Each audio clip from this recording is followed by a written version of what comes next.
No, in the original Buddha teachings, the Buddha says that we can't get what we want by prayers, meaning also crying for help, or by making vows, etc. The Buddha said, if we can get by all these ways, then there will be no suffering in this world, right? Because if there's some compassionate Buddha or Bodhisattva can help you, or some super being can help us, then why don't they go and help the beings in hell or in the ghost realm? Isn't it? During the Second World War, the Jews were sent to the gas chambers, and the Jews, they take their religion very seriously. So some of them, they prayed and cried to God. They saw their children one by one being sent to the gas chamber and gassed to death, and their wife and all that. They prayed to God. God didn't come and help them. Until when his turn to go to the gas chamber, he started to curse God. So in the same way, if you pray to Earth Store Bodhisattva and all that, one day you find yourself in hell, and Earth Store Bodhisattva is not there to help you, you'll be cursing Earth Store Bodhisattva. You have to investigate more. You don't take the trouble to investigate, then nobody can help you. You just listen, and the one that sounds nice to your ear, and then you go and follow that one. That's not the wise way. I always like to say, good things are not cheap. Cheap things are not good. You see, if it's so easy like these people say, you know how much suffering the Buddha underwent to become enlightened. He suffered so much that he said that nobody in the past suffered more than him on the spiritual path. And nobody in the future will suffer more than him if they are practicing the spiritual path. And even now, at the most, they will equal him only. So, to get out of samsara is something very difficult. Mara, Satan, is very powerful. Just like your friends telling you, you can practice this method so hard, come lah, Chan Amitabha, so easy. That is Mara talking to you. If you don't practice the right way, after many years, you will be disappointed. In the suttas, Chitta, the lay person, who was a very devoted disciple of the Buddha, he met a friend he had not seen for 30 years. His friend was Kassapa. So this friend of his became a naked ascetic. A naked ascetic, they have quite a hard life, go everywhere naked. So he asked his friend, Kassapa, these 30 years that you have become ascetic, have you attained any supernormal attainment, sort of superhuman attainment? His friend said, no, these 30 years that I have been ascetic, I have not attained anything, nothing except clean shaven head and naked body, and everywhere I go I have to carry a small broom. Why I have to carry a small broom? Because if you sit on the floor, all the stones will prick his backside. Hello. Sitting on the floor, So then this ascetic asked his friend Chitta, the Buddha's disciple, he said, 30 years you have been a lay follower of the Samana Gautama. Have you attained anything? And this Chitta said, why not? Whenever I want to, I can attain the 4 jhanas. And if I were to pass away, it won't be surprising that the Buddha will say that I'm a non-returner, that means anagami, fruition. So this ascetic said, what? You have been a layman for 30 years and you attain all these things? Chitta said, yes. And then he said, and then you have to bring me to your Buddha, I want to become a disciple of his. And Chitta brought him to the Buddha, and then he ordained. So he wasted 30 years, so much suffering, naked and all that. yet they attain nothing. So you have to be very careful. You can spend your whole life wasting your time. A few years ago, I went to Telok Intan. Telok Intan is one Buddhist center where they have Mahayanists and Theravadins. So they told me, an old lady just passed away.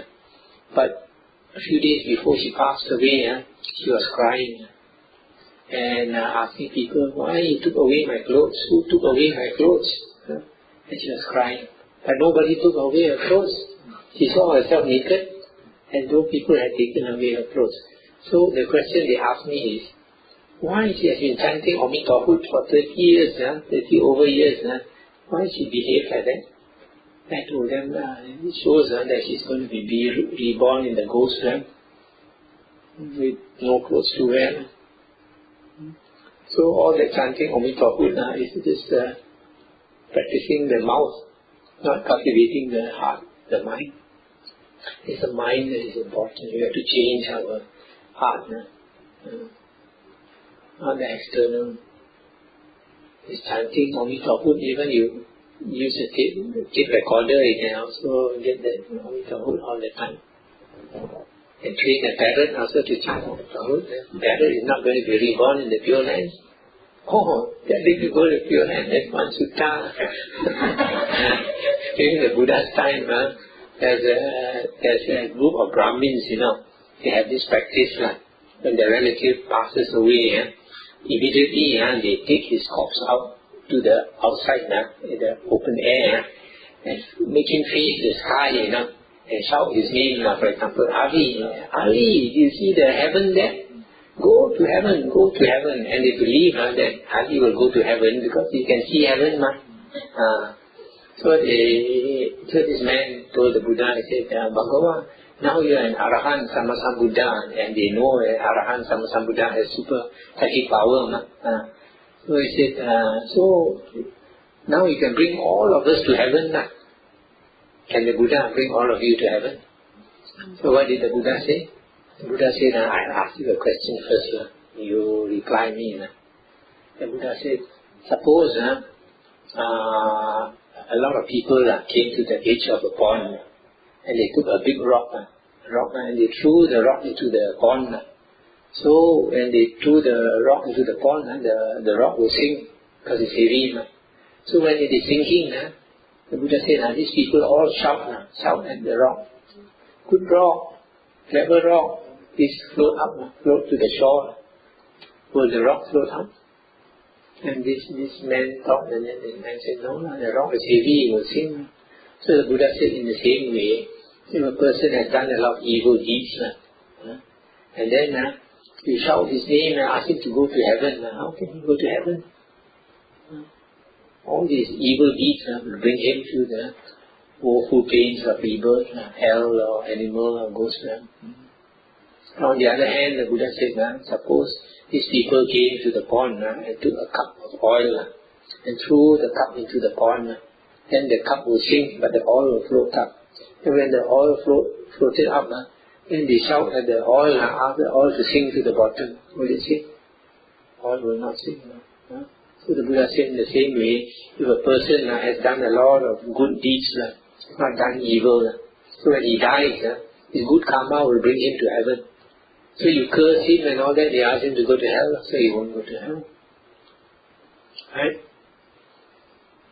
So the next time they tell you this thing, and tell them what the Buddha said.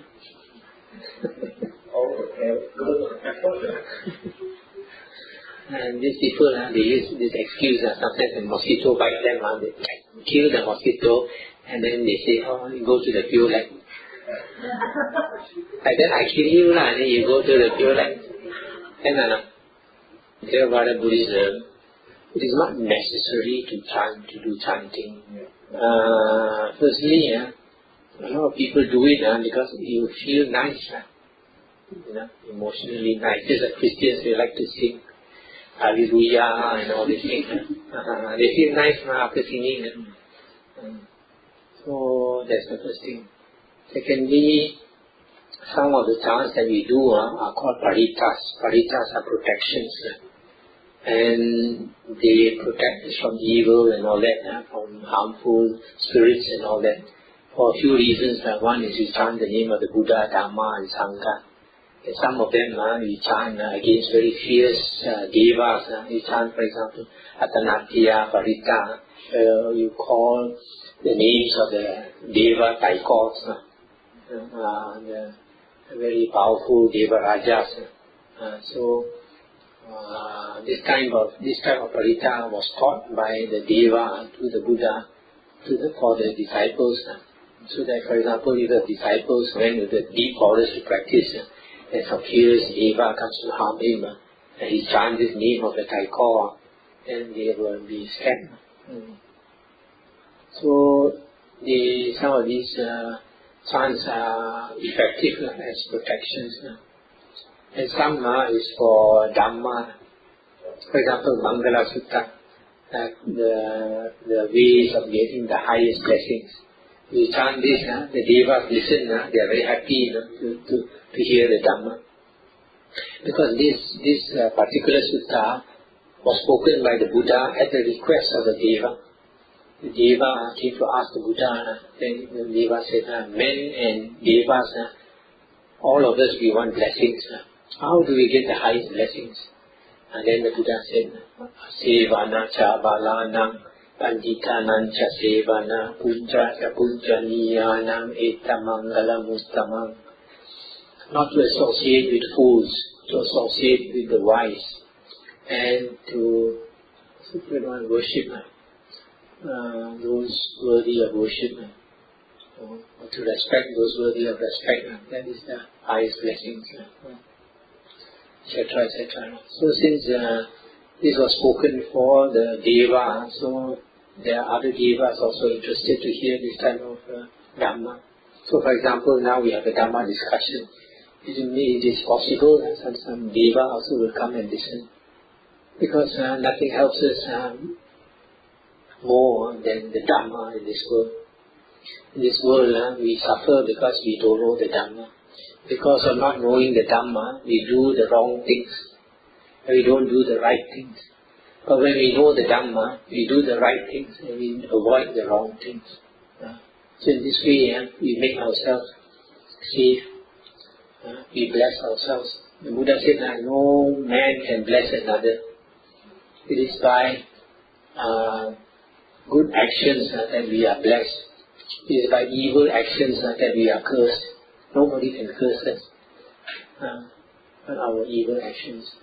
So some people they get gong tao. How come? Because of their bad karma. Because of their bad karma, so they don't have this hu fat sin, hu fat san, protecting you. So if somebody sends some evil spirits, you are not protected, then you cannot. But if you are virtuous, you have to take. And these devas also will protect you. Quy Jin, they say, what sin. So when these devas protect you, then you don't get harmed. So like just now I was driven from Timor to here by one gentleman. He travels quite often. Every weekend he has to come to see the family. So he was telling me that there were occasions then when he, for example, once he was driving back home in the night, and it was about 6 a.m. and it was still dark. So he opened his radio.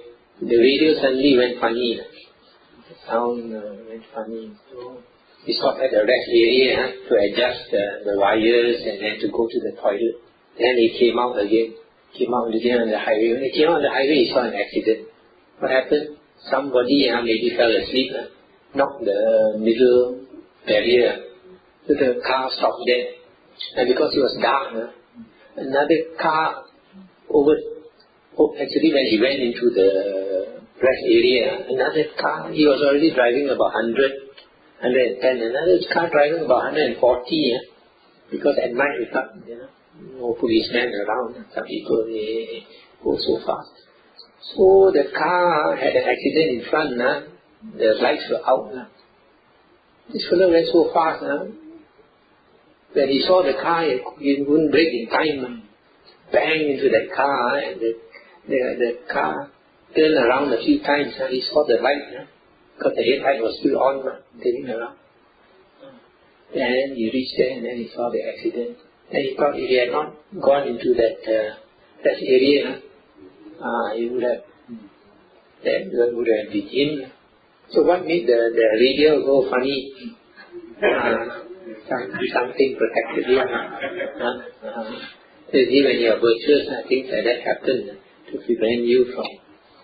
Like some people, the plane crashed, and then they were supposed to go on the plane, and something happened, they couldn't catch the plane. They saved their life. So when you are virtuous, you get this type of protection. The problem with all these other teachings that say that Bodhisattva can help you, or this and that can help you, is make you lazy, you think, all this can help me, and then you keep praying, you don't depend on yourself. But if you know nobody can help you, then you become more scared and make more effort. You watch your actions, you watch your mouth, you watch your mind, and then you do all the right things. You don't do the wrong things. You pray to them, they look at you, are you worthy of help? If you are virtuous, they are worthy of help, they will help you. Only to a certain extent. For example, stray dog you see outside your house got lost. How much can you help the dog? Give it food only, give it shelter. That's not. You can't change him from a dog into a human being, right? So very limited help.